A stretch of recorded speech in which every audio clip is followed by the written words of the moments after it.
Oke teman-teman semuanya, ini kita sampaikan pernyataan resmi dari Hasto Kristianto setelah ditetapkan oleh Komisi Pemberantasan Korupsi sebagai tersangka dugaan suap di pemilu 2019 gitu kan. Nah, tetapi satu catatan dari Sewo TV adalah bahwa ketika Hasto dalam pernyataannya adalah salah satu sosok yang taat hukum gitu kan, taat terhadap supremasi hukum, maka ini satu pertanda bahwa kita ini kebanyakan minum obat kali ya. Kenapa demikian? Karena orang yang taat hukum teman-teman itu tentunya tidak akan punya masalah dengan hukum, tidak akan tersangka oleh KPK dan lain sebagainya. Sama seperti misalnya Joko Widodo, kalau misalnya beliau mengatakan saya taat hukum, saya paling menentang. Kenapa? Karena faktanya Presiden Jokowi saat menjabat sebagai presiden gitu kan, itu banyak sekali menggerakkan aparatur penegak hukum untuk melakukan perubahan terhadap perundang-undangan demi memuluskan hasrat dan nafsu dinastinya gitu kan. Nah, ini yang kemudian kita hari ini menjadi warga negara satu zaman dengan para pemerintah lah, para pejabat yang rakus, para pejabat yang hanya hobi pencitraan, dan para pejabat yang tidak senonoh. Tetapi semuanya adalah kita kembalikan kepada Allah Subhanahu wa taala ya. Apapun sikap kita, jahat, buruk, jelek ya, kebangsatan yang kita lakukan gitu kan, Allah selalu membukakan pintu maaf bagi hamba-hambanya. Semoga apa yang pernah ditorehkan oleh para pemimpin bangsa ini, baik yang buruk maupun yang baik, itu mendapatkan pahala dan ganjaran yang setimpal dari Allah Subhanahu wa taala. Oke, kita langsung cekidot. Ini dia pernyataan Hasto langsung dari Hasto Kristianto setelah ditetapkan sebagai tersangka oleh Komisi Pemberantasan Korupsi. Terima kasih seluruh masyarakat Indonesia yang saya cintai dan banggakan. Setelah penetapan saya sebagai tersangka oleh KPK, maka sikap dari PD Perjuangan adalah menghormati keputusan dari KPK. Kami adalah warga negara yang taat hukum. PD Perjuangan adalah partai yang menjunjung tinggi supremasi hukum. Sejak awal ketika saya mengkritisi bagaimana demokrasi harus ditegakkan, bagaimana suara rakyat tidak bisa dikebiri, bagaimana negara hukum tidak bisa dimatikan, dan bagaimana watak kekuasaan yang otoriter, yang menindas rakyatnya sendiri harus dihentikan. Saya sudah memahami berbagai resiko yang akan saya hadapi.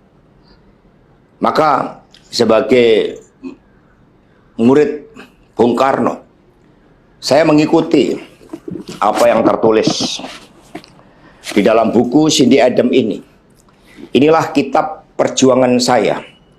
Dan seluruh kader-kader PD Perjuangan sekarang memasuki tahap bab 9.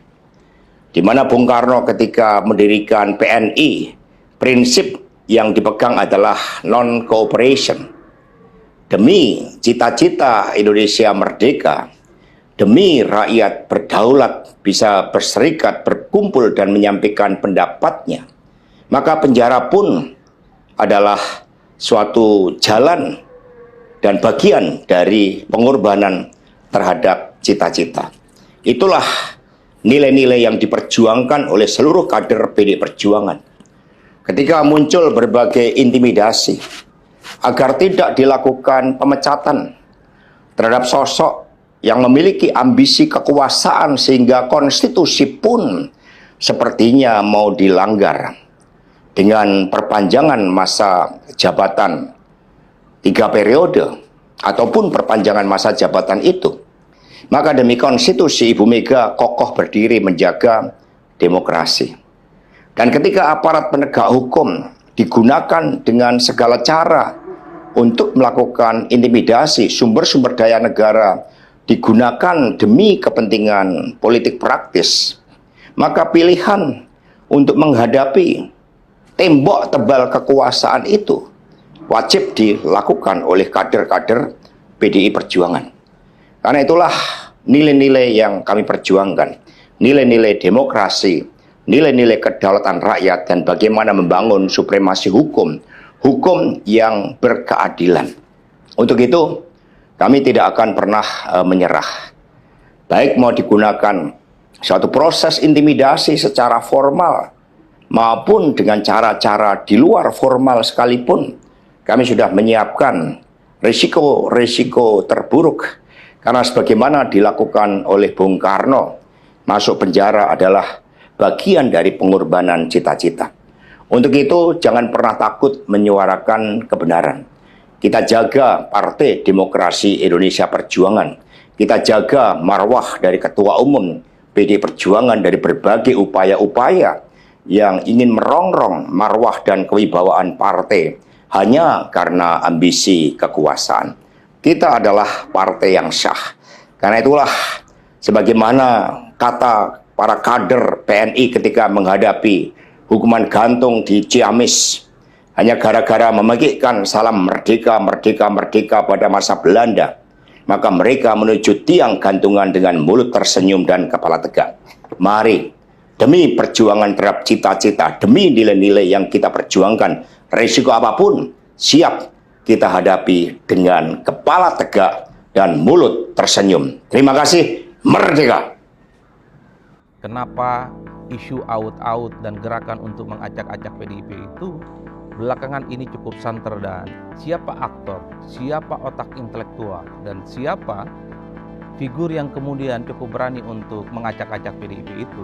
Karena kita tahu bahwa aparat penegak hukum kita kerjanya luar biasa, mengungkap terorisme, mengungkap persoalan narkoba dan seterusnya, itu kan dalam waktu sekejap. Tentu kalau hanya sebatas urusan spanduk, tentu sangat mudah untuk diungkap. Belakangan ini banyak sekali pertanyaan yang datang ke saya, banyak yang WA, banyak yang inbox, banyak yang DM, banyak juga telepon-telepon mengajak diskusi, ingin mengungkap sebenarnya siapa pihak yang berani ingin meng-out-out PDIP. Meng-out-out itu istilah lainnya mungkin ingin mengobok-obok dan ingin mengacak-acak partai banteng. Tentu sampai hari ini tak satu pun ada pihak yang bisa mengungkap secara pasti siapa aktor, siapa otak intelektual, dan siapa figur yang kemudian cukup berani untuk mengacak-acak PDIP itu.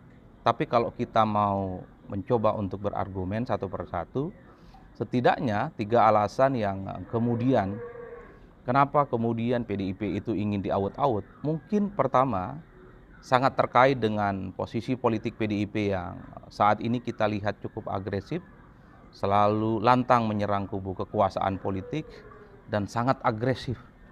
Hampir tiap saat kita bisa menyaksikan betapa PDIP itu memberikan kritik-kritik tajam kepada kekuasaan politik pemerintah hari ini. Mungkin ini yang kemudian bisa dijadikan sebagai argumen bahwa apa yang dilakukan oleh PDIP membuat pihak-pihak tertentu, membuat aktor-aktor tertentu tidak nyaman dan ingin meng-out-out PDIP dalam konteks itu. Tapi mungkin juga faktor yang kedua, ini ada kaitannya dengan pemecatan sejumlah kader-kader PDIP beberapa waktu yang lalu. Kalau tidak salah ada 27 kader PDIP yang dinilai sudah membangkang, dinilai berkhianat dan tidak lagi sejalan dengan PDIP. Bisa saja di antara 27 orang itu merasa sakit hati.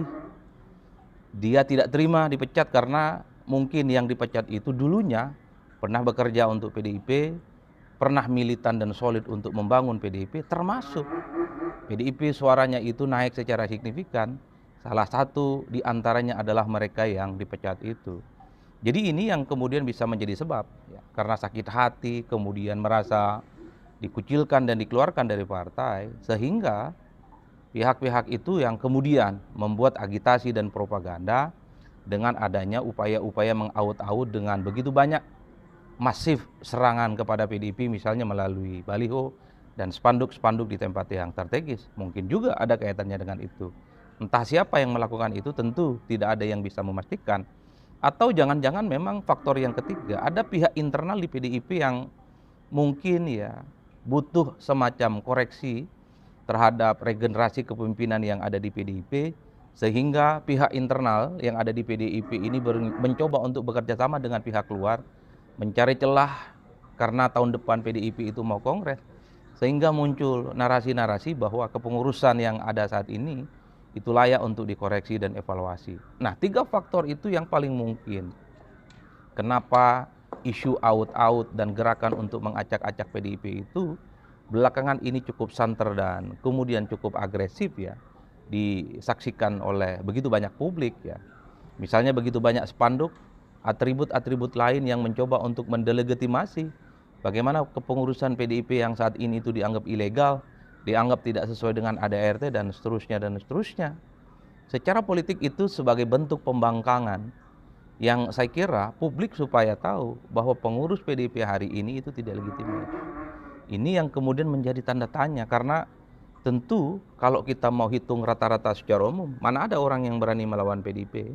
Mengingat partai ini adalah partai besar, menang 2 kali pilpres berturut-turut, menang 3 kali pileg ya, secara hat-trick, dan rasa-rasanya sulit sebenarnya bisa kita ukur siapa pihak itu yang mencoba untuk mengaut-aut PDIP. Ini yang kemudian menjadi perdebatan yang cukup ramai, apalagi misalnya ini jelang Kongres PDIP tahun depan di bulan Maret 2025. Oleh karena itu, menjadi penting sebenarnya kita tunggu apakah investigasi internal yang dilakukan oleh PDIP itu akan mengarahkan kepada aktor, kepada kelompok dan figur tertentu yang sebenarnya ingin mengintervensi, yang sebenarnya ingin mengobok-obok PDIP. Atau misalnya, apa betul PDIP sudah melaporkan ini kepada pihak yang berwajib? Mestinya laporan kepada pihak yang berwajib ini akan segera ditindaklanjuti dan pastinya juga akan segera kelihatan. Karena kita tahu bahwa aparat penegak hukum kita kerjanya luar biasa. Mengungkap terorisme, mengungkap persoalan narkoba dan seterusnya, itu kan dalam waktu sekejap. Tentu kalau hanya sebatas urusan spanduk yang mencoba untuk mempertanyakan legalitas kepengurusan PDIP hari ini, tentu sangat mudah untuk diungkap. Jadi ketimbang menjadi sumir, ketimbang menjadi sesuatu isu yang liar, ya tentu bagaimana kerja-kerja penegak hukum ini sangat layak untuk kita tunggu. Tapi yang jelas kalau kita mau jujur, apa yang terjadi pada PDIP, pengakuannya yang sedang diaut-aut, ini kan sebenarnya mempertebal bahwa politik kita dalam banyak hal, banyak lorong-lorong gelap yang sebenarnya tak semua orang bisa tahu. Mana mungkin misalnya kita bisa menduga dulu, kalau untuk urusan partai, tiba-tiba misalnya Partai Demokrat, ada dualisme, ada pihak-pihak tertentu yang mencoba ingin membelah, dan bahkan ingin mengkudeta AHY saat itu sebagai ketua umum Partai Demokrat. Padahal sebelumnya tidak ada angin dan tidak ada hujan, yang kemudian membuat Partai Demokrat itu harus terbelah, apalagi hanya pihak eksternal yang mencoba untuk mengambil alih Partai Demokrat. Bahkan kita juga bisa menyaksikan dari dekat, Partai Golkar, ketua umumnya Erlangga Hartarto, harus mengundurkan diri di tengah jalan sebelum kekuasaannya itu berakhir. Ini kan menjadi pertanyaan-pertanyaan publik bahwa persoalan partai politik di internalnya itu sangat rentan diintercept, sangat rentan ini bisa diintervensi oleh pihak-pihak manapun, baik dari pihak eksternal ataupun dari pihak internal. Ini yang saya kira soal proses mempertanyakan keabsahan pengurus PDIP, yang kemudian menganggap pengurus PDIP hari ini di bawah Ketua Umum Megawati Soekarno Putri, di bawah Ketua Umum mereka Megawati Soekarno Putri dianggap tidak legitimate dan dianggap sebagai kepengurusan yang ilegal. Dan bahkan kalau kita mau ngecek satu persatu, beberapa waktu yang lalu ada oknum-oknum tertentu yang mengklaim menjadi kader PDIP juga mengadukan keabsahan kepengurusan PDIP hari ini. Ini jelas sebagai gerakan politik yang sebenarnya untuk menjelaskan satu pesan politik bahwa PDIP hari ini struktur kepengurusannya, struktur keorganisasiannya itu tidak absah dan tidak ilegal. Itu artinya apa? Segala hal yang diperbuat oleh PDIP selama ini itu dianggap tidak sah dan dianggap tidak ilegal. Misalnya terkait dengan rekomendasi Pilkada 2024 yang lalu, mestinya dianggap ilegal. Kemudian pemecatan terhadap 27 kader juga dianggap ilegal. Dan bahkan terkait dengan rekomendasi Pilkada 2020 juga mestinya juga dianggap ilegal. Dalam konteks teori komunikasi politik, ini yang disebut dengan propaganda, yaitu pesan komunikasi politik yang disampaikan secara tegas, pesannya itu tidak ngajak diskusi audien, bahwa pesannya itu mutlak, bahwa pesannya itu adalah absolut, tanpa harus mengecek kebenarannya seperti apa. Tapi pembawa pesan itu adalah orang-orang yang sumir. Tujuannya tentu adalah untuk menjatuhkan PDIP. Oleh karena itu, kalau kita membaca teori komunikasi politik yang lain, ada variasi yang disebut dengan name calling terkait dengan propaganda. Apa itu namanya? Name calling gitu ya. Name calling itu adalah sebatas sebutan yang buruk, sebuah sebutan yang jahat ya, baik untuk orang, untuk kelompok ataupun gagasan-gagasan tertentu. Misalnya, Anda itu jahat, Anda itu penjilat, Anda itu tidak legitimate, Anda itu abal-abal. Agitasi dan propaganda yang mencoba untuk meng-out PDIP itu bagian dari name calling. Satu pesannya yaitu bahwa kepengurusan PDIP hari ini itu adalah abal-abal, ilegal dan tidak sesuai dengan keabsahan hukum. Oleh karena itu, untuk mengungkap ini semua, tentu kita harus menunggu bagaimana kinerja penegak hukum yang katanya sudah dilaporkan, bagaimana kasus ini oleh kawan-kawan PDIP. Tanpa itu semua pastinya kita hanya menduga, tanpa ini semua tentu kita hanya berprasangka bahwa ada aktor-aktor tertentu yang mencoba untuk meng-out dan mengacak-acak PDIP. Karena di seberang yang lain misalnya banyak juga dugaan, banyak juga asumsi, jangan-jangan ini muncul dari kalangan internal PDIP jelang Kongres tahun depan, sehingga dinamika di dalamnya itu sangat dinamis dan cukup gaduh, karena pihak internal ini mencoba untuk menunjukkan eksistensinya, bagaimana PDIP itu ada regenerasi kepemimpinan di masa yang akan datang. Yang jelas, siapapun tidak akan pernah tahu pasti sebelum ada kinerja yang dilakukan oleh penegak hukum. Apakah yang melakukan ini dari pihak internal? Apakah ini yang juga terjadi oleh pihak eksternal? Wallahu a'lam bishawab. Kita tinggal tunggu. Yang jelas biasanya kalau kasusnya ini sudah dilaporkan kepada kepolisian, kepada penegak hukum, mestinya ini sudah selesai dan setuntas-tuntasnya. Tentu pihak lain, pihak luar hanya menduga, hanya memprediksi siapa sebenarnya yang juga ingin meng-out PDIP itu. Saya kira di situ.